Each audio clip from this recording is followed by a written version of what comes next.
പത്തനംതിട്ട പീഡന കേസിൽ FIRകളുടെ എണ്ണം 31 ആയിരിക്കുന്നു. ആകെ 60 പ്രതികളാണ് ഈ കേസിലുള്ളത്. വിദേശത്തുള്ള 2 പ്രതികൾക്കായി ലുക്കൌട്ട് നോട്ടീസ് ഇറക്കിയിട്ടുണ്ട്. കേസിൽ ഇനി 9 പേർ കൂടി അറസ്റ്റിലാകാനുണ്ട്. കൂടുതൽ അറസ്റ്റ് ഉണ്ടാകുന്നില്ലെന്ന് ആന്റോ ആന്റണി MP കുറ്റപ്പെടുത്തുകയും ചെയ്തു. ടോട്ടൽ നമുക്കൊരു 60 പ്രതികളെയാണ് ഈ കേസുകളിൽ ഉൾപ്പെട്ടിട്ടുള്ളത്. ഇതിൽ ഇപ്പോൾ ഇതുവരെ 49 പ്രതികൾ അറസ്റ്റായിട്ടുണ്ട്. മലയാളപ്പുഴ പോലീസ് സ്റ്റേഷനിലെ ലേറ്റസ്റ്റ് ആയിട്ട് രജിസ്റ്റർ ആയിട്ടുള്ള കേസിൽ പ്രതി ചെന്നൈയിലായിരുന്നു. അയാളെ അവിടുന്ന് അറസ്റ്റ് ചെയ്ത് കൊണ്ടുവന്നുകൊണ്ടിരിക്കുന്നുണ്ട്. കല്ലമ്പലത്തിന് ട്രാൻസ്ഫർ ചെയ്ത് കൊടുത്ത കേസിലെ പ്രതിയെയും അവിടെ അറസ്റ്റായിട്ടുണ്ട്. ഇനി നമുക്ക് കുറച്ച് പ്രതികളെ കിട്ടാനുണ്ട്. ആ പ്രതികളെ എത്രയും പെട്ടെന്ന് തന്നെ അറസ്റ്റ് ചെയ്യും. അതിൻ്റെ നടപടികൾ നടന്നുകൊണ്ടിരിക്കുകയാണ്.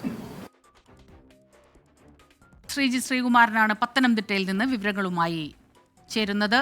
ശ്രീജിത്ത്, ഇങ്ങനെ ഈ ഒരു കുറ്റപ്പെടുത്തൽ വരുമ്പോൾ നമുക്ക് അവരെ കുറ്റപ്പെടുത്താൻ കഴിയില്ല. കാരണം അത്രയ്ക്ക് ഞെട്ടിപ്പിക്കുന്ന ഒരു വാർത്തയാണ്. തീർച്ചയായിട്ടും എത്രയും പെട്ടെന്ന് എല്ലാ പ്രതികളെയും പിടികൂടേണ്ടതുണ്ട്, ശിക്ഷ ഉറപ്പാക്കേണ്ടതുണ്ട്. അപ്പോൾ എന്താണ് ഇപ്പോഴുള്ള ഈ ഒരു അന്വേഷണത്തിൻ്റെ അവസ്ഥ, കേസിൻ്റെ അവസ്ഥ എവിടെ എത്തി നിൽക്കുന്നു? അനുജ, ക്ഷമിക്കണം സ്മിത, അനുജ, ഈ കാര്യത്തിൽ നമ്മൾ പറയുകയാണെങ്കിൽ പോലീസിനെ സംബന്ധിച്ചിടത്തോളം അവരുടെ അന്വേഷണം ദ്രുതഗതിയിൽ തന്നെയാണ് മുന്നോട്ട് പോകുന്നത്. അതിൽ ഇത്ര പെട്ടെന്ന് തന്നെ 9 പ്രതികൾ മാത്രമേ ഇപ്പോൾ പിടിക്കാനുള്ളൂ. 60 പ്രതികൾ എന്ന് പറഞ്ഞാൽ 51 അറസ്റ്റ് രേഖപ്പെടുത്തിയിട്ടുണ്ട്. അതിൽ 46 ഉണ്ടാവുകയുള്ളൂ. കാരണം മറ്റു പല 2 FIRകൾ 31 അങ്ങനെയാണെങ്കിൽ കേസിലെ പ്രതികൾ പലരും മറ്റു കേസുകളിലും ഉൾപ്പെട്ടിട്ടുണ്ട്. അങ്ങനെയാണ് ഒരു 46 അറസ്റ്റ് എന്നൊരു കണക്കിലേക്ക് വരുന്നത്. അങ്ങനെയാണെങ്കിൽ ഇനി 9 പ്രതികൾ കൂടിയാണ് അറസ്റ്റിലാകാനുള്ളൂ. ഈ 9 പ്രതികളിൽ 2 പേർ ഗൾഫിലാണ്. അവർക്കായി ലുക്കൌട്ട് നോട്ടീസ് പുറപ്പെടുവിച്ചിട്ടുണ്ടെന്നാണ് DYSP, അന്വേഷണ ചുമതലയുള്ള DYSP S നന്ദകുമാർ അല്പസമയം മുൻപ് മാധ്യമപ്രവർത്തകരെ കണ്ട് വിവരങ്ങൾ പറഞ്ഞത്. എന്തായാലും ഈ 2 പ്രതികളെ നാട്ടിലെത്തിക്കാൻ ആവശ്യമായ നടപടിയിലേക്ക് പോലീസ് കടക്കുന്നുണ്ട്. ഇനി അറസ്റ്റിലാകാനുള്ള അത് അങ്ങനെയാണെങ്കിൽ നാട്ടിലുള്ള 7 പേരാണ്. ആ അറസ്റ്റും ഉടൻ തന്നെ ഉണ്ടാകുമെന്ന് അറിയുന്നു.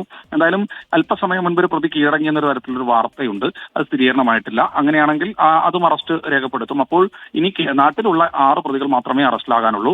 ആന്റോ ആന്റണി കുറ്റപ്പെടുത്തുന്നത് പോലെ ഉള്ള ഒരു സംഭവത്തിലേക്ക് കാര്യങ്ങൾ പോകുന്നില്ല എന്ന് നമുക്ക് ഈ ഒരു ഘട്ടത്തിൽ നിസ്സംശയം പറയാം. ഇനി പെൺകുട്ടിയുടെ അവസ്ഥ, പെൺകുട്ടി ഇപ്പോൾ കാര്യമായ രീതിയിലുള്ള കുഴപ്പങ്ങളില്ല, ആരോഗ്യ പ്രശ്നങ്ങളില്ല, പരിശോധനകളെല്ലാം തന്നെ പൂർത്തിയാക്കി കഴിഞ്ഞു. ഈ മഹിളാ മന്ദിരത്തിൽ പാർപ്പിച്ചിട്ടുള്ള പെൺകുട്ടിയെ ഇന്നലെ അടൂർ മജിസ്ട്രേറ്റിന് മുൻപാകെ ഹാജരാക്കി 164 രഹസ്യമൊഴി രേഖപ്പെടുത്തിയിട്ടുണ്ട്. എന്തായാലും അന്വേഷണം ദ്രുതഗതിയിൽ നടക്കുന്നുണ്ട്. കൂടുതൽ അറസ്റ്റുകൾ ഇന്നോ നാളെയോ ആയി ഉണ്ടാകും. മുഴുവൻ പ്രതികളും ഉടൻ പിടിയിലാകുമെന്ന് തന്നെയാണ് പോലീസ് അറിയിക്കുന്നത്. ശരി ശ്രീകുമാരൻ, എന്തായാലും ആ കേസിൽ അന്വേഷണവും മറ്റ് നടപടികളും ഒക്കെ മുന്നോട്ട് പോവുകയാണ്.